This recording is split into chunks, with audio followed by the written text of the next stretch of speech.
I'm Bart Warner. I'm the Assistant City Manager. I've been in this role for a little bit over 12 years now. Came to Bedford from the Charlotte, North Carolina area in 2000, and it's proven to be a wonderful location for me and my family, both personally and professionally. Bedford is a unique community. It has a lot of probably stereotypical small town features, but those are presented in a way that are special to Bedford. In fact, I guess I would say that when you are in Bedford, you know that you are here and nowhere else. The place has a really great physical identity. The Centertown area in particular is very pleasant in terms of the architecture, the layout, the scale of it.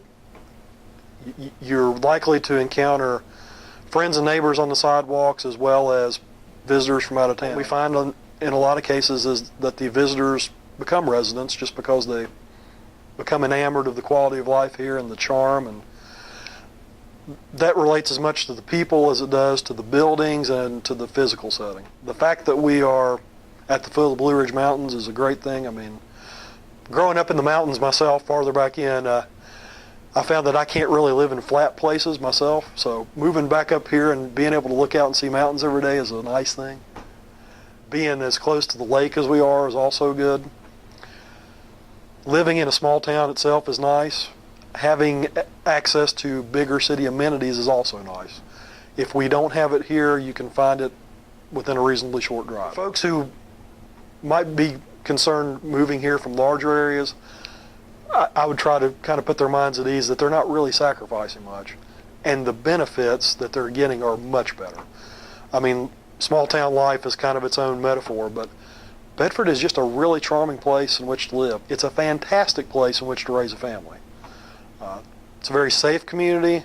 Frankly, it's a pretty outgoing community. I think if you walk into a shop for the first time and the person behind the counter doesn't recognize you, they're gonna speak to you because they're friendly in general. But they're probably going to note the fact that they haven't seen you before, and they're going to ask you where you're from, and just in a friendly kind of way. And you know, you'll be surprised at how that'll kind of have a ripple effect, because they'll probably go home and say, I met the nicest person from New York who was here today, and oh yeah, they were walking downtown. And it's people talking about the folks who come in town, but it's in a good way. It's a, hey, we've got these folks coming in. We're really glad to have them.